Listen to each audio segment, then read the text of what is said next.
Inclinemos nuestros rostros para orar. Querido Padre, te damos gracias por el gran privilegio que nos concedes de pertenecer a tu familia. Te damos gracias por la gloriosa esperanza de que algún día podremos vivir eternamente contigo en un mundo mejor. Pero mientras tanto, en este mundo, la gente muere. Y muchos se preguntan en cuanto al origen de la muerte, ¿por qué la gente muere? ¿Y cuándo será roto el poder de la muerte? Bendícenos, Señor, al estudiar este tema. Llaves que abren el misterio de la muerte. Te lo pedimos en el precioso nombre de tu Hijo, Cristo Jesús. Amén. Nuevamente, un saludo muy cordial a todos los que nos acompañan aquí en este local para este tema tan importante. También un saludo muy especial para todos los que están viendo este programa vía satélite por televisión. Nos alegra mucho que se hayan unido a nosotros para estudiar este tema tan crucial como lo es el tema que se titula Llaves que abren el misterio de la muerte. Y lo que vamos a hacer en nuestro tema es estudiar 10 llaves que abren el misterio de la muerte. Y vamos a llevar un orden muy lógico, secuencial en nuestro estudio.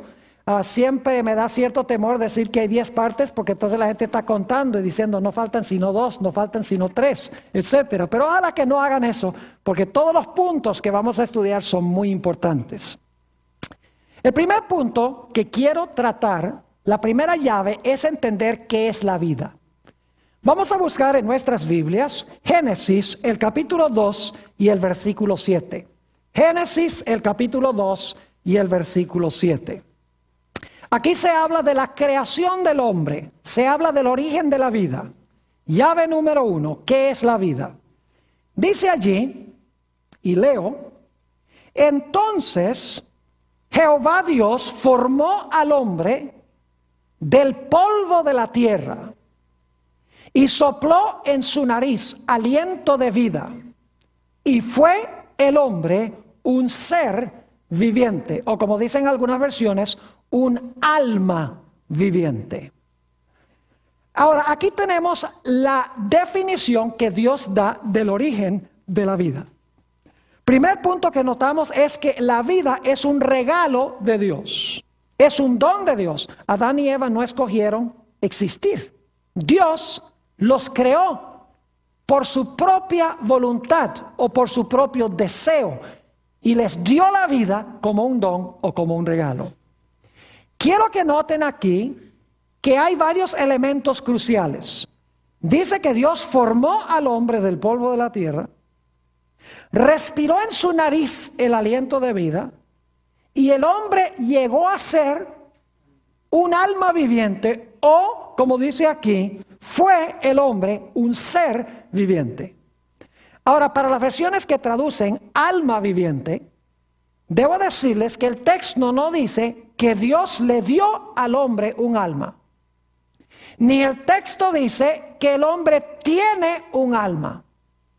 El texto dice que el hombre es un alma o es un ser viviente.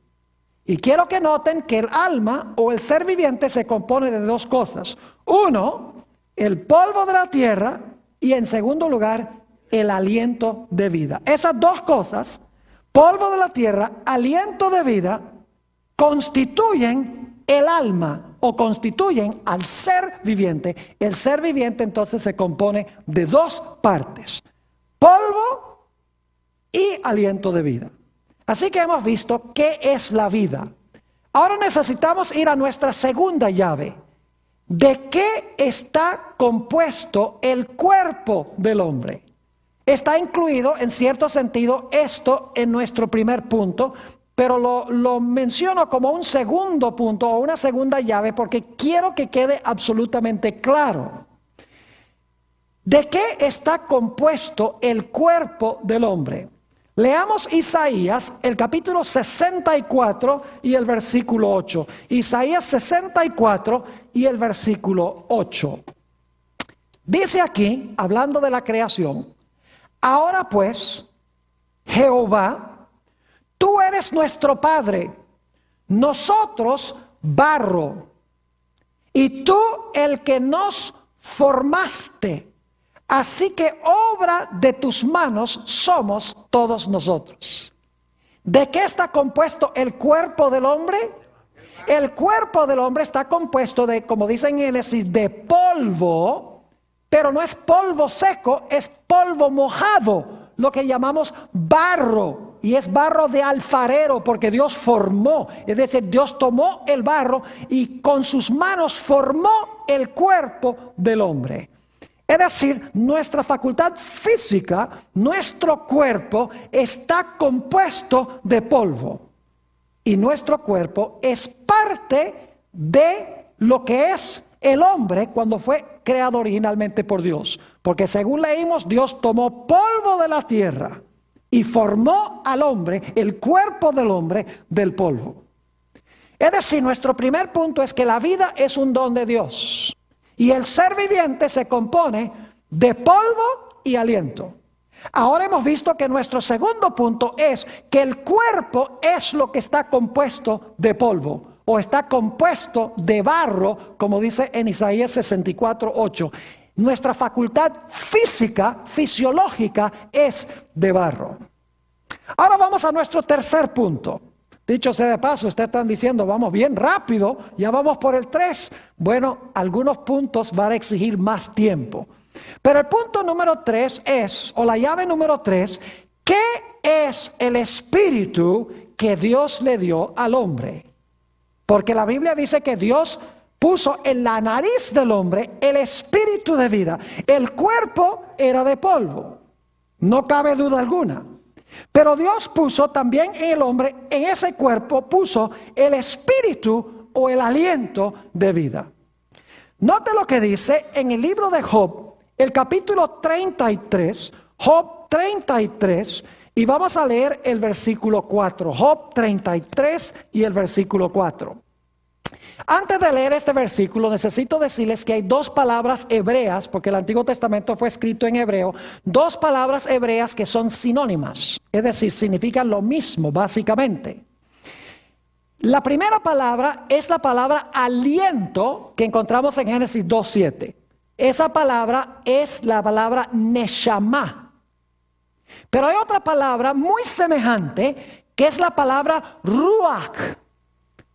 Ahora, neshama generalmente se traduce aliento y ruach se traduce espíritu, pero significan básicamente la misma cosa, porque si ustedes buscan los versículos en la Biblia, van a encontrar que tanto ruach como neshama están en la nariz del hombre. Ahora yo les pregunto, ¿para qué usan ustedes su nariz? Espero que no sea para meterse en las cosas de los demás. Usamos la nariz ¿para qué? Para respirar. Entonces, ¿qué es el ruach o qué es el neshama? ¿Qué es el aliento o el espíritu que tenemos en la nariz? Es la facultad de ¿qué? La facultad de respirar. Note lo que dice Job 33 y el versículo 4. Dice Job, el Espíritu de Dios me hizo. Y luego lo explica de otra forma. Dice, el Espíritu de Dios me hizo y el soplo del Omnipotente me dio vida. La primera palabra, espíritu, es ruach. La segunda palabra, soplo, es neshama. Y ambas frases son sinónimas.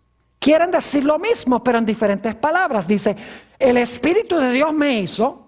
Es lo mismo que decir, el soplo del Omnipotente me dio vida. Es decir, ruach y neshama están en la nariz y usamos la nariz ¿para qué? Para respirar. Es decir, el aliento o el espíritu son la corriente eléctrica que le da poder al hombre para que su corazón palpite, para que sus pulmones respiren y para que su sangre circule. Es decir, es la fuerza vital o la corriente eléctrica que le da poder al cuerpo para que el cuerpo pueda funcionar. Es decir, que cuando Dios hizo al hombre, Dios hizo su cuerpo de polvo, el cuerpo estaba inerte. No podemos decir que el cuerpo estaba muerto, pero el cuerpo estaba inerte, estaba sin vida. Pero luego Dios a ese cuerpo le dio la facultad de respirar. Y ahora entonces, cuando empezó a respirar, el corazón latió, los pulmones respiraron y la sangre comenzó a circular porque Dios le había dado al cuerpo la energía vital. Ahora vamos a nuestra cuarta llave. La cuarta llave es la pregunta: ¿qué es el alma? Ya hemos visto que el cuerpo del hombre es de polvo. Hemos visto que Dios le dio al hombre el espíritu o el aliento, que es la corriente eléctrica que le da poder al cuerpo para funcionar. Pero la pregunta: ¿qué es el alma? Bueno, si vamos otra vez a Génesis 2:7, dice claramente que Dios hizo al hombre de polvo, puso en su nariz el neshama o el aliento de vida, y el hombre llegó a ser un ser viviente o llegó a existir como un alma viviente. Entonces yo pregunto: ¿qué es el alma según Génesis 2:7? El alma es la persona en su totalidad. El alma soy yo. El alma es la persona que está viva.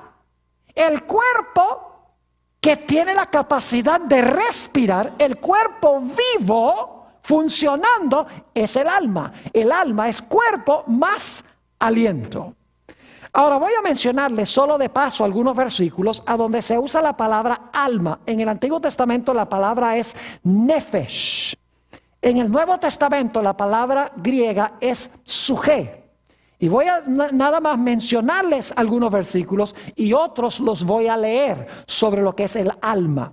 ¿Saben que esta palabra alma se traduce, esta palabra nefesh o suje, se traduce de diferentes formas en el Antiguo y el Nuevo Testamento? A veces las palabras se traducen vida. No se traducen alma, sino vida.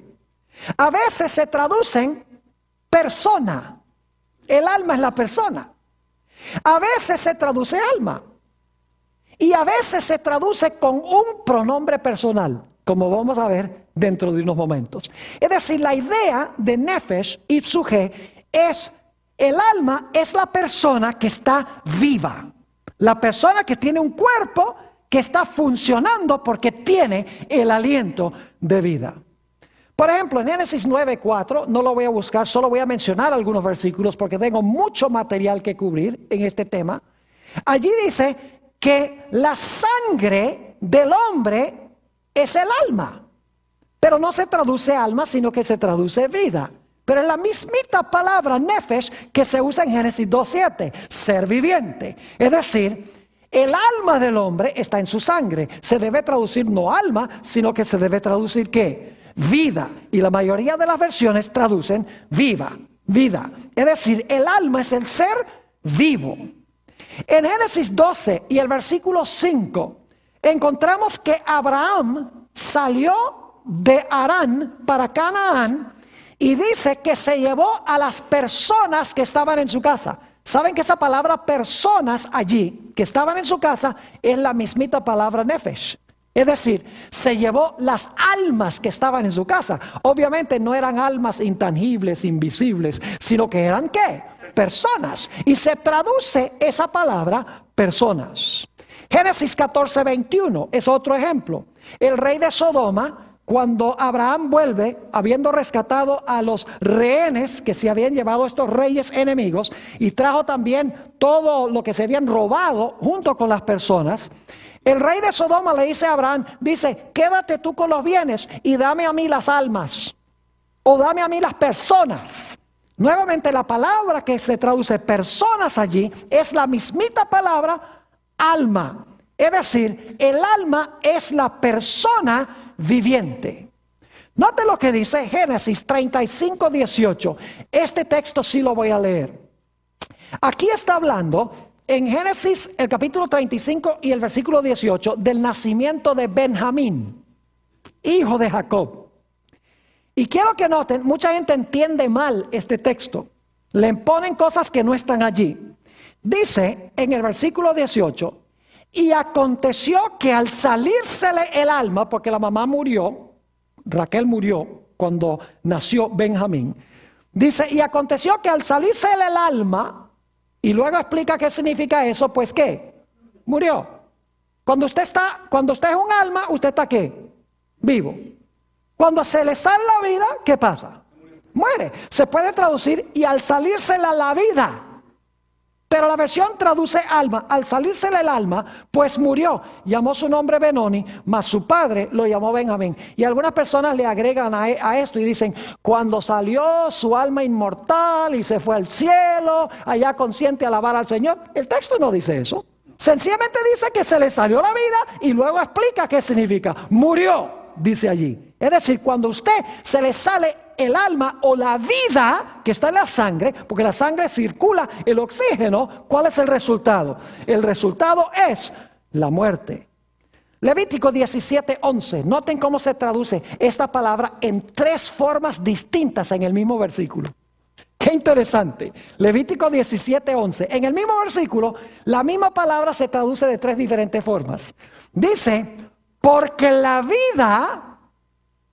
Esa es la palabra nefesh, porque la vida de la carne en la sangre está. Y yo os la he dado para hacer expiación sobre el altar por vuestras almas. La misma palabra. Y la misma sangre hará expiación de la persona. La misma palabra. Es decir, esta misma palabra nefesh se traduce vida, almas o persona. ¿Qué es el nefesh entonces? El nefesh es una persona que está ¿qué? Una persona que está viva. No es algo que el hombre tiene por dentro, sino que es la totalidad del hombre, del ser vivo.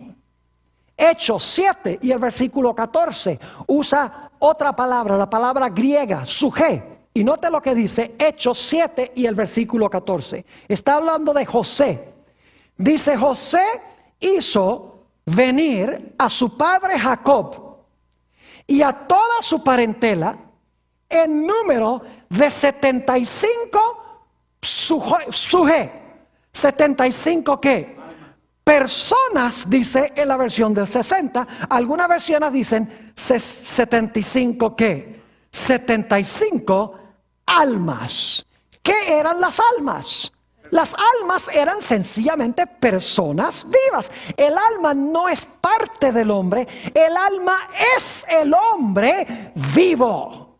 ¿Está claro ese punto? Porque el mundo cristiano dice que el alma es algo que el hombre tiene por dentro de su cuerpo, que sale en el momento de la muerte.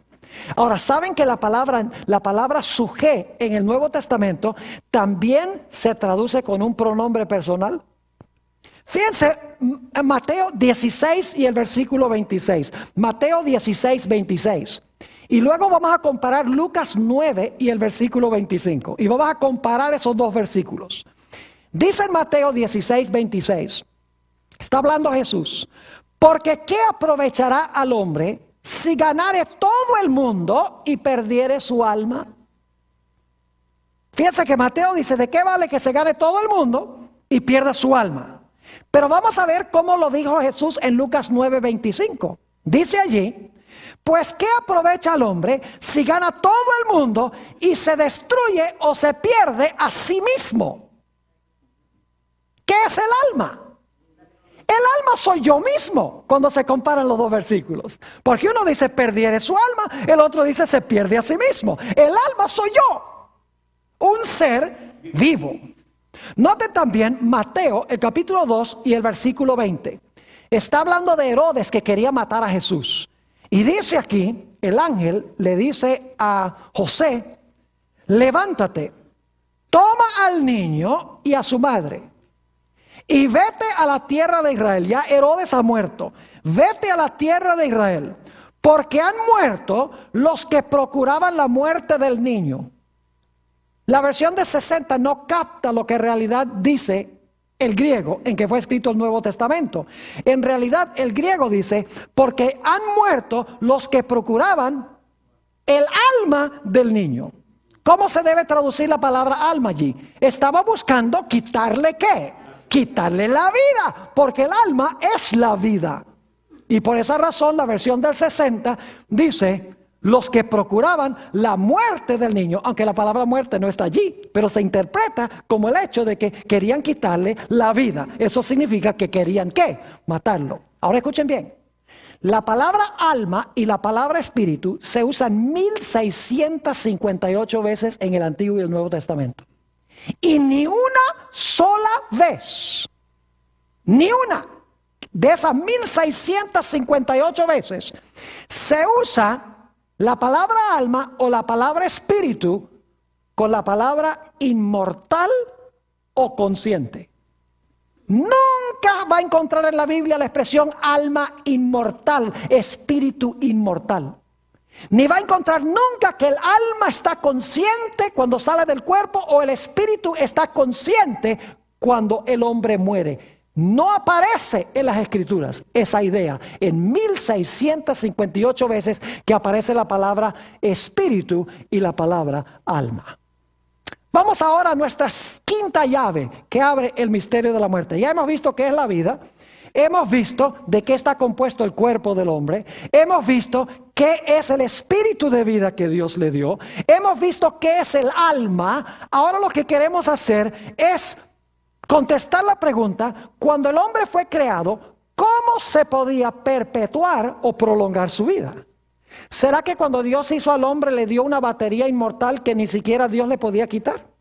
¿Será que Dios creó al hombre inmortal y que el hombre tiene algo por dentro que no hay manera de matarlo? Ni siquiera Dios lo puede destruir.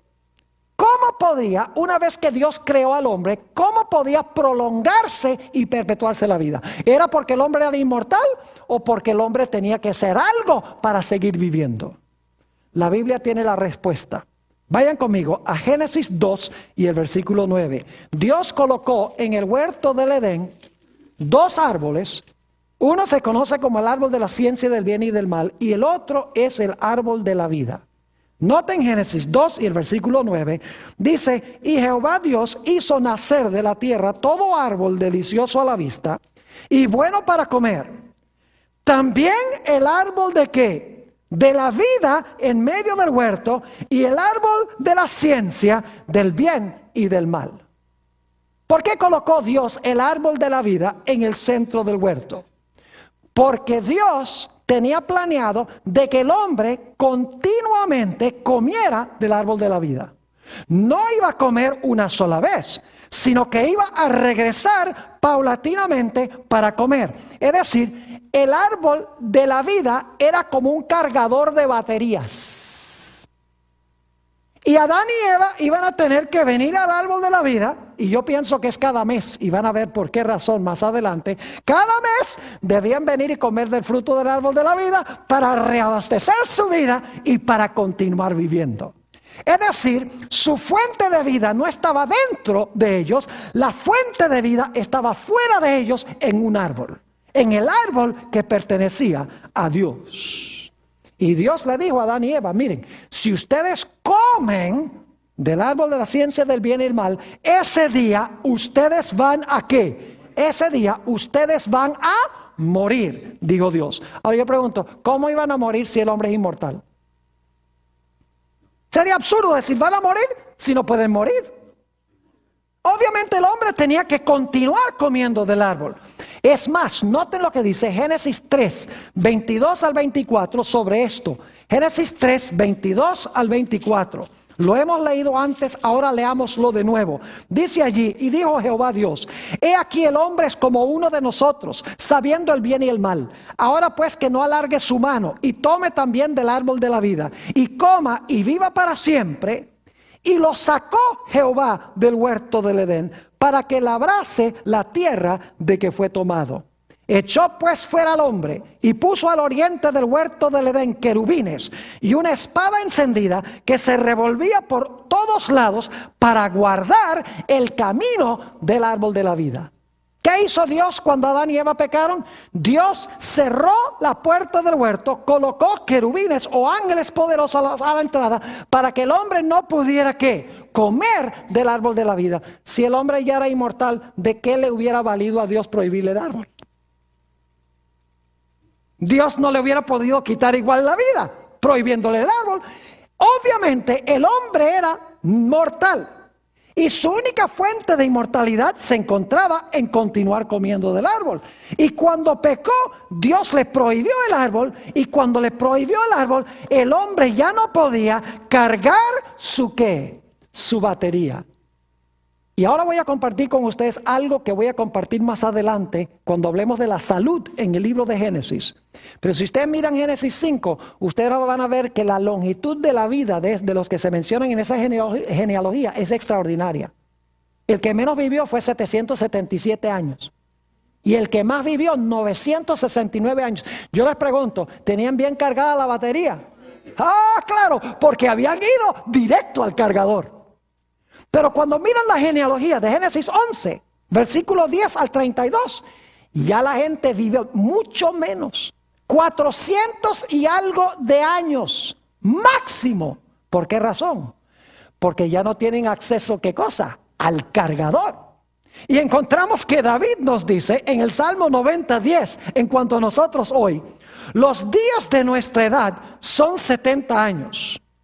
Y si en los más robustos son 80 años, con todo, su fortaleza es molestia y trabajo, porque pronto pasan y volamos.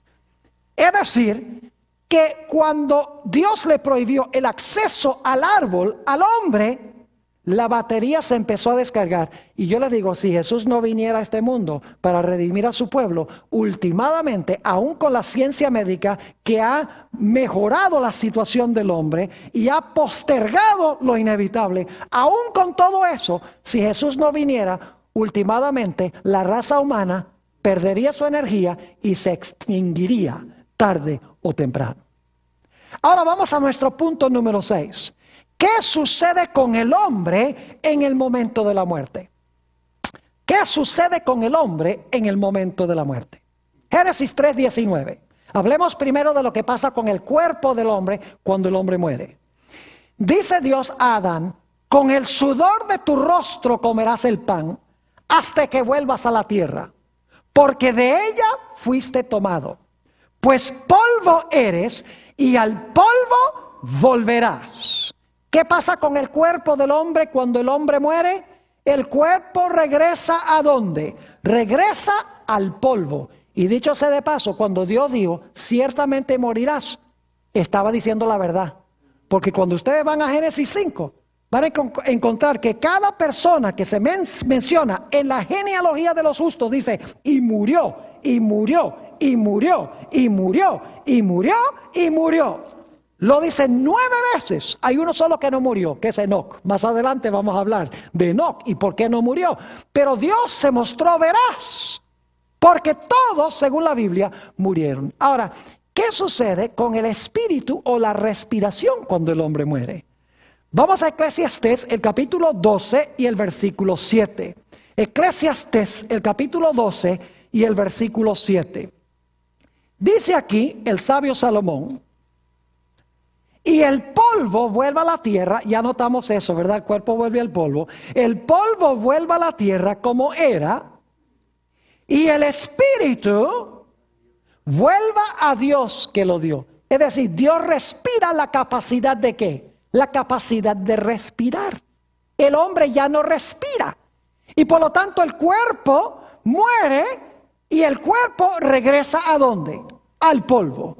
Es decir, que en la muerte se separa el cuerpo de polvo de la fuerza energética que hace funcionar el cuerpo. Y como resultado, ¿el hombre qué? El hombre muere. Noten el proceso de la muerte de Jesús. Lucas 23 y el versículo 46. Hablando de la muerte de Jesús dice, entonces Jesús, clamando a gran voz, dijo, Padre, en tus manos encomiendo mi espíritu. Y habiendo dicho esto, ¿qué? Habiendo dicho esto, expiró. Es decir, el aliento, ¿qué pasa? El aliento se le ¿qué? Se le fue, se le salió. Hizo así. Y ya el cuerpo no funcionaba. Ya no era un alma viviente. Ahora, el cuerpo de Jesús no vio corrupción, a diferencia que el cuerpo nuestro. Pero el cuerpo nuestro vuelve al polvo. Noten Juan 19 y el versículo 30. Dice, cuando Jesús hubo tomado el vinagre, dijo, consumado es. Y habiendo inclinado la cabeza, entregó, ¿qué cosa? Entregó el Espíritu. Es decir, dejó de ¿qué? Dejó de respirar. Es decir, expiró. ¿Sabe lo que significa expiró? Mire, inspiró significa esto. Expiró significa esto. Solo que en la muerte, todo durante la vida estamos haciendo. En la muerte el espíritu se salió. Es decir, el cuerpo ya no funciona. Note lo que dice Hechos 12 y el versículo 23. Hechos 12, 23 está aquí hablando de la muerte de Herodes, quien no glorificó a Dios. Y dice allí, al momento, un ángel del Señor le hirió, por cuanto no dio la gloria a Dios. Y ahora escuchen, ¿qué pasó con él? Y expiró, comido de gusanos. ¿Qué pasó? Expiró, comido de gusanos. ¿Qué pasó con su cuerpo? Se lo comieron los gusanos, ¿verdad? ¿Qué pasó con su espíritu? Dejó de respirar. Noten también la muerte de Ananías y Zafira. Hechos el capítulo 5 y el versículo 5 y 10. Hechos 5 y el versículo 5. Le mintieron al Espíritu Santo. No dieron todo lo que prometieron a Dios.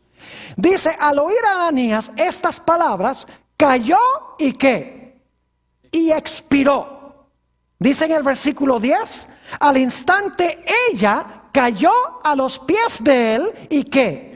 Y expiró, dejó de respirar, se le salió el hálito, se le salió el espíritu, se le salió el aliento, no importa cómo se exprese. Dice, y cuando entraron los jóvenes, la hallaron muerta y la sacaron y la sepultaron junto a su marido. Yo les pregunto, ¿qué sucede con el hombre en el momento de la muerte? El cuerpo regresa al polvo y se descompone. El espíritu o el aliento sale del cuerpo, significa que el hombre deja de ¿qué? De respirar. Y entonces yo les pregunto, ¿qué pasa con el alma? El alma ya no está. Porque el alma se compone de ¿qué? Cuerpo de polvo funcionando y respirando. Ese es el alma.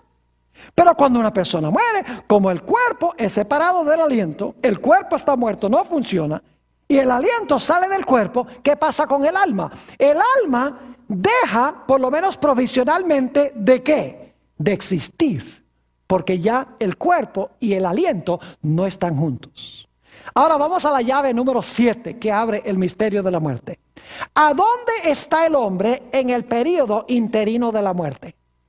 Es decir, después que el hombre muere, ¿a dónde está el hombre durante el período interino después de la muerte? Juan 5, 28 y 29, Jesús dio la respuesta clara. Juan 5, 28 y 29. Dijo Jesús esto: no os maravilléis de esto, porque vendrá hora cuando todos los que están en el cielo o en el infierno oirán su voz. ¿Qué pasa? No están protestando. ¿Y los que están viendo por televisión? ¿Están leyendo sus Biblias? ¿Qué dice? No os maravilléis de esto, porque vendrá hora cuando todos los que están ¿dónde? En los sepulcros oirán su voz. ¿Qué están haciendo en los sepulcros si se fueron al cielo? ¿Qué están haciendo en los sepulcros si se fueron al infierno? Es que no están ni en el infierno ni en el cielo. Y los que hicieron lo bueno saldrán a resurrección de vida. Mas los que hicieron lo malo a resurrección ¿de qué? De condenación. ¿Sabe lo que pasa en la muerte? En la muerte la persona sencillamente va al sepulcro. Y según la Biblia, la persona está durmiendo. Juan 11 y el versículo 11. El Señor Jesucristo, hablando de Lázaro, dice: nuestro amigo Lázaro duerme, mas voy ¿para qué? Despertarle. En Hechos 7 y el versículo 60, hablando del primer mártir cristiano, Esteban, cuando lo estaban apedreando, dice: y puesto de rodillas, clamó a gran voz: Señor, no les tomes en cuenta este pecado. y habiendo dicho esto, murió. Eso no es lo que dice el idioma griego. El griego dice que cuando hubo dicho esto, se durmió. ¿Saben que para mí es confortante eso? Que la muerte, Dios diga que la muerte es dormir. Porque cuando usted se duerme, se va a despertar. La muerte no es el fin. Dice sencillamente que Esteban, cuando lo mataron, dice que durmió. Ahora, ¿por qué se compara la muerte con dormir? El periodo interino. Muy sencillo, por 3 razones. En primer lugar, la persona que está muerta reposa de los trajines de la vida. Apocalipsis 14:13 dice, reposarán de sus obras, de los trajines, de los dolores de la vida. En segundo lugar, como cuando uno está durmiendo, en la muerte hay inconsciencia. No sabe lo que está pasando a su alrededor. Y en tercer lugar, habrá un despertar. Ahora, yo quiero explicarles algo. Algunas personas dicen, ay, pero me voy a ir a ese sepulcro frío y voy a estar separado de Dios. Déjenme decirles algo. El muerto no sabe que está separado de Dios. Para el muerto, se murió hoy y el próximo instante está viendo a Jesús venir en gloria. Es decir, para el muerto no hubo separación, porque el muerto está inconsciente. Ahora, nosotros sí sabemos. Pero para el muerto, él murió y el próximo instante está oyendo la voz de Jesús. Para él no hay separación, porque está inconsciente en el momento de la muerte. Es decir, está, como dice la Biblia, durmiendo. Nota lo que dice Eclesiastés 9:5 sobre este periodo interino de la muerte. Dice, porque los vivos saben que han de morir, pero los muertos todos saben. Oh, gracias. Mas los muertos nada saben, ni tienen más paga, porque su memoria es puesta ¿en qué? En olvido. Permítame leerles otros versículos de la Biblia sobre lo que pasa en el interino de la muerte, porque muchos creen que cuando una persona se muere, sale el alma volando y entonces la persona entra en su verdadera vida, su vida genuina. Note lo que dice Salmo 6:5.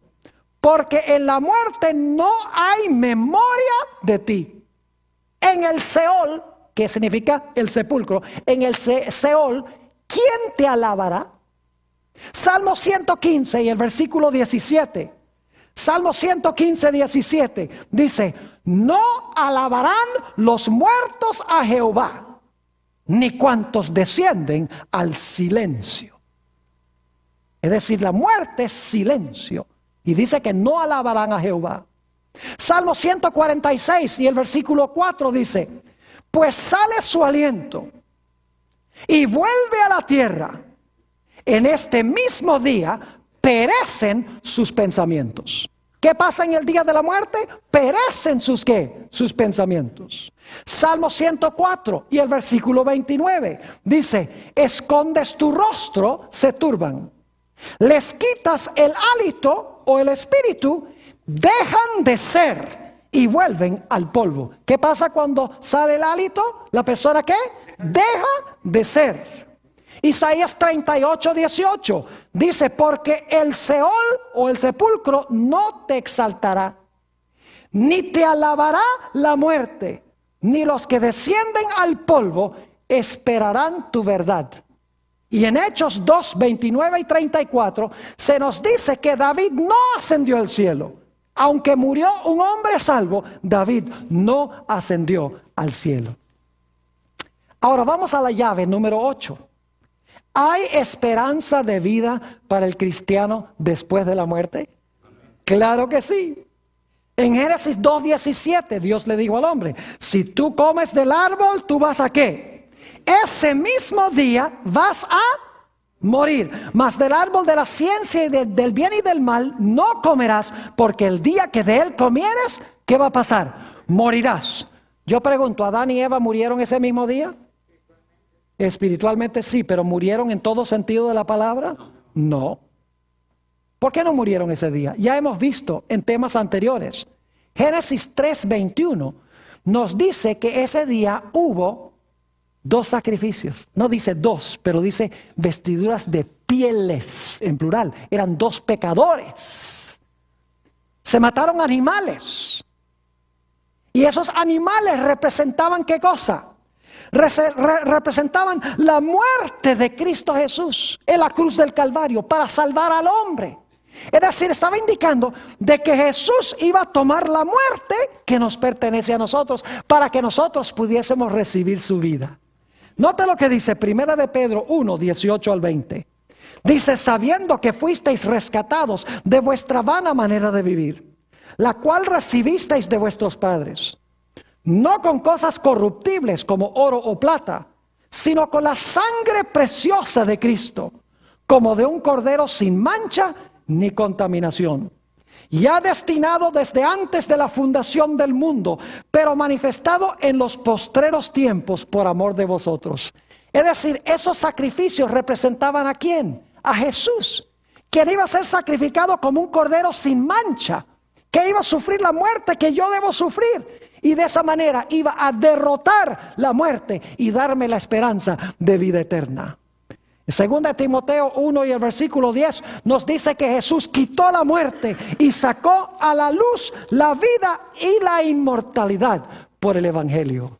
Nos dice en 1 de San Juan 5, 11 y 12, y este es el testimonio que Dios nos ha dado, vida eterna. Y esta vida está en su Hijo. El que tiene al Hijo, tiene la vida. El que no tiene al Hijo de Dios, no tiene ¿qué? La vida. Yo pregunto, ¿hay esperanza después de la muerte? Claro que sí. ¿Para quiénes? Para los que están en Cristo. No tienen que morir porque Jesús murió. Es decir, si recibimos a Jesús, no tenemos que morir eternamente, porque ya la muerte que debemos sufrir fue paga por Cristo Jesús. Esas son buenas nuevas. El cristiano no le tiene miedo a la muerte. Noten 1 de Corintios 15, 16 al 19. Porque si los muertos no resucitan, tampoco Cristo resucitó. Y si Cristo no resucitó, vuestra fe es vana. Aún estáis en vuestros pecados. Entonces también los que durmieron en Cristo perecieron. Si en esta vida solamente esperamos en Cristo, somos los más dignos de conmiseración de todos los hombres. Es decir, porque Cristo murió y resucitó, nosotros también, si morimos y estamos en Él, resucitaremos. Jesús dijo, porque yo vivo, vosotros también ¿qué? Viviréis. Ahora la pregunta clave es, ¿cuándo es que esta muerte va a ser derrotada y va a ser rota? Ahora, yo tengo ahora, si estoy en Cristo, la garantía de vida, pero eso no significa que no voy a morir físicamente.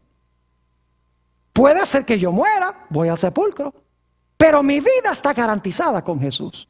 Es decir, mi nombre está anotado en el libro de la vida, del Cordero, como dice la Biblia. Y cuando Cristo venga, entonces me va a dar inmortalidad. Como dice en Juan 14, 1 al 3, no se turbe vuestro corazón. ¿Creéis en Dios? Creed también en mí. En la casa de mi Padre muchas moradas hay. De otra manera os lo hubiera dicho. Voy pues a preparar lugar para vosotros. Y si me fuere y os aparejare lugar, vendré otra vez y os tomaré a mí mismo, para que donde yo estoy, vosotros también estéis. Yo pregunto, ¿cuándo es que vamos a estar con Jesús? ¿En el momento cuando morimos o en el momento cuando Cristo venga? Cuando Cristo venga. Dice, vendré otra vez, os tomaré a mí mismo, para que donde yo estoy, vosotros también estéis. La mayoría de las iglesias dice que cuando una persona muere en Cristo, inmediatamente se fue para el cielo. Entonces mi pregunta es, si ya se fue al cielo, ¿a qué viene Cristo a buscarlo? Aquí nos dice que cuando Jesús venga otra vez, es que su pueblo va a ir al cielo con Él. Lo cual significa que no fueron en el momento de la muerte. La vida eterna les fue garantizada porque estaban en Jesús. Pero después de un periodo de dormir o de silencio, son resucitados cuando Jesús venga. Note lo que dice 1 de Tesalonicenses 4 y los versículos 15 al 17. Este es el famoso pasaje de la resurrección. 1 de Tesalonicenses, el capítulo 4 y los versículos 15 al 17. Dice aquí el apóstol San Pablo esto. Por lo cual os decimos esto en palabra del Señor, que nosotros que vivimos, que habremos quedado hasta la venida del Señor, no precederemos a los que durmieron. Es decir, los que estamos vivos cuando Jesús venga, no vamos a ir al cielo antes de ¿quiénes? Antes de los muertos. Versículo 16.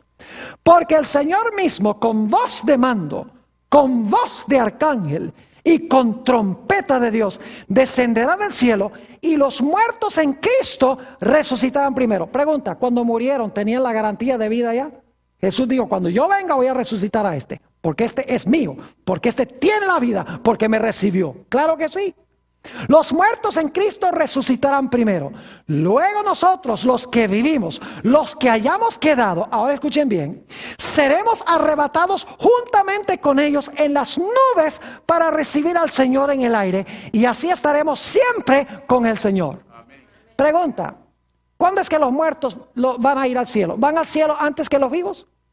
No. Porque dice que los vivos no irán antes que los muertos, ni los muertos irán antes que los vivos. Dice que ambos serán arrebatados en las nubes para recibir a Jesús en el aire, para luego estar siempre con el Señor. Significa entonces que vamos a estar siempre con el Señor, no en el momento de la muerte, sino en el momento cuando Cristo venga a resucitar a los muertos. Si ya fuimos al cielo cuando nos morimos, ¿a qué viene Jesús a buscarnos? ¿Están entendiendo lo que estoy diciendo? Es de crucial importancia este asunto, porque muchos lo tienen mal entendido. Jesús dijo en San Juan 11, 25 y 26, San Juan 11, 25 y 26, escuchen esto: yo soy la resurrección y la vida. El que cree en mí, ahora escuchen bien, aunque esté muerto, vivirá. Yo pregunto, si recibimos a Jesús, ¿aún podemos morir? Según el texto dice, aunque estuviera muerto, ¿qué cosa? Vivirá. Y todo, ahora explica lo que significa. Y todo aquel que vive y cree en mí, no morirá eternamente. Puedes morir ahora en el periodo interino, pero si recibiste a Jesús, te va a resucitar y no morirás eternamente, porque te va a levantar de los muertos. Noten Juan 6 y el versículo 40, la misma idea. Y esta es la voluntad del que me ha enviado, que todo aquel que ve al Hijo y cree en Él, tenga vida eterna. Es decir, cuando yo recibo a Jesús, ¿qué tengo? Vida eterna. Pero ahora escuchen lo que dice la última parte del versículo. Y yo le resucitaré en el día postrero. ¿Puede usted tener vida eterna y morir igual? ¿Y pasar un periodo de silencio después de la muerte? ¿De dormir después de la muerte? Claro que sí. Pero Jesús dice, tú tienes garantizada la vida y te resucitaré en el día postrero. La esperanza del cristiano no está en el alma irse al cielo cuando la gente se muera. La esperanza del cristiano es que aunque muera, cuando Cristo venga, lo va a resucitar y lo va a llevar al reino con Él. Ahora necesitamos ir a la llave número 9. ¿Cómo se perpetuará la vida cuando resucitemos? ¿Cómo se va a perpetuar la vida cuando resucitemos? ¿Será que vamos a tener inmortalidad propia nuestra? No derivada, sino propia nuestra. La respuesta es que no. Note lo que dice Apocalipsis 21:4. Vamos rápidamente a Apocalipsis 21 y el versículo 4. Nos habla de cómo va a ser la vida en la tierra nueva, en la nueva Jerusalén. Dice allí en Apocalipsis 21 y el versículo 4, enjugará Dios toda lágrima de los ojos de ellos. Y ya no habrá muerte, ni habrá más llanto, ni clamor, ni dolor, porque las primeras cosas pasaron. Noten que dice que ya no habrá más ¿qué? Ya no habrá llanto, ni clamor, ni ¿qué? Ni dolor, ni muerte, dice aquí. Ahora yo pregunto, ¿por qué razón no va a haber muerte? Vayan conmigo a Apocalipsis 22 y el versículo 2. Apocalipsis 22 y el versículo 2. Dice, en medio de la calle de la ciudad y a uno y otro lado del río estaba el árbol de la vida, que produce 12 frutos, dando cada mes su fruto, y las hojas del árbol eran para la sanidad de las naciones. ¿Qué es lo que está en la ciudad? Lo que está en la ciudad es el árbol de la vida. ¿Estaba en el huerto del Edén? ¿Estará en el nuevo huerto del Edén? Claro que sí. Es decir, que va a haber un árbol de la vida que produce su mes cada ¿qué? Su fruto cada ¿qué? Cada mes. ¿Y qué va a hacer el pueblo de Dios? Hemos leído Isaías 66, 22 y 23. Vayan conmigo ahí un momento. Isaías 66 y el versículo 22 y 23. Vale la pena leerlo de nuevo. Es decir, nuestra vida no va a ser propia. Nuestra vida va a ser derivada. Vamos a tener que ir al cargador de baterías. Nuestra inmortalidad será contingente, derivada de Dios, de su árbol. Noten Isaías 66 y el versículo 22 y 23. Dice aquí, porque como los cielos nuevos y la nueva tierra que yo hago permanecerán delante de mí, dice Jehová, así permanecerá vuestra descendencia y vuestro nombre. Y ahora escuchen, y de mes en mes. ¿Por qué vamos a ir de mes en mes? Porque cada mes el árbol produce ¿qué? Su fruto. Dice, y de mes en mes, y de día de reposo en día de reposo, vendrán todos a adorar delante de mí, dijo Jehová. Es decir, en la tierra nueva va a haber el árbol de la vida. Y tendremos que ir cada mes, ¿para qué? Para comer del árbol de la vida. Y al comer del árbol de la vida, de esa manera continuaremos viviendo para siempre. Note lo que dice Apocalipsis 2 y el versículo 7 sobre este aspecto de comer del árbol de la vida. Dios promete, Dios hace una promesa linda. Apocalipsis el capítulo 2 y el versículo 7. Es una promesa que hace a las 7 iglesias. Y dice aquí en el versículo 7, la promesa que da a la iglesia de Éfeso, dice, el que tiene oído, oiga lo que el Espíritu dice a las iglesias. Al que venciere, le daré a comer del árbol de la vida, el cual está en medio del paraíso de Dios. Y en Apocalipsis 22, 14 dice, bienaventurados los que guardan sus mandamientos, para que su potencia sea en el árbol de la vida y que entren por las puertas en la ciudad. Es decir, que aún en la tierra nueva, nuestra fuente de vida no será propia, sino que será derivada de Dios. El hombre no tiene un alma inmortal, un alma que ni siquiera Dios puede destruir. Algunos creen que Dios va a mandar, por ejemplo, a los impíos al infierno para quemarse para siempre allá, porque Dios no les puede quitar el alma inmortal que Dios les dio. En este seminario vamos a tener un tema completo sobre lo que la Biblia tiene que decir en cuanto al infierno. Pero la Biblia dice claramente que nuestra única fuente de vida no está dentro en un alma inmortal, sino que está fuera en el árbol de Dios, del cual comeremos pronto algún día si hemos recibido a Jesús como nuestro Salvador. Ahora vamos a nuestra llave número 10. ¿A dónde se originó la doctrina de la inmortalidad del alma? ¿Y qué implicaciones tiene?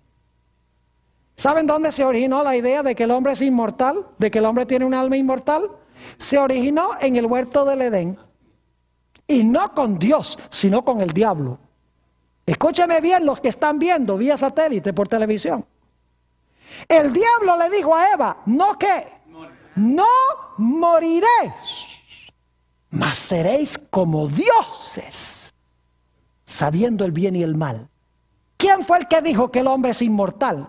No fue Dios, sino que fue ¿quién? Satanás. Y escuchen lo que les voy a decir. Hay varias implicaciones muy serias de esta doctrina que se enseña en la iglesia cristiana de que el alma del hombre es inmortal. En primer lugar, esta falsa doctrina glorifica al hombre. Le atribuye al hombre lo que le pertenece solamente a Dios. ¿Saben que los teólogos dividen los atributos de Dios en atributos comunicables e incomunicables? Los comunicables, los atributos comunicables de Dios son los que Él comparte con nosotros, como amor, misericordia, bondad. Nosotros podemos tener todas esas características. Los atributos incomunicables son como, por ejemplo, omnipotencia. Es propio de Él. Omnisciencia, saber todo. Omnipresencia. Y los teólogos dicen, omnipresencia, omnisciencia, omnipotencia, esos le pertenecen solamente a Dios. Y entonces, y cuando uno le dice, ¿y la inmortalidad? No, ese sí es nuestro. No. La inmortalidad es un atributo también que pertenece por naturaleza ¿a quién? Por naturaleza a Dios. Y decir que el hombre lo tiene es restarle gloria y honra a Dios y es atribuírselo al hombre. Además, esta falsa doctrina lo que hace es convertir a Dios en un mentiroso. Porque Dios dijo, vas a morir. Y el que dice que no va a morir, dice que Dios es un mentiroso. Además de eso, hace innecesario el sacrificio de Cristo. Porque si yo ya tengo inmortalidad, ¿para qué va a morir Cristo para darme lo que ya tengo?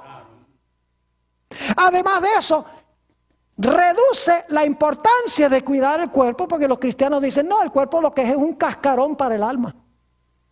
Y por lo tanto, no es importante cuidar el cuerpo, lo importante es cuidar el alma.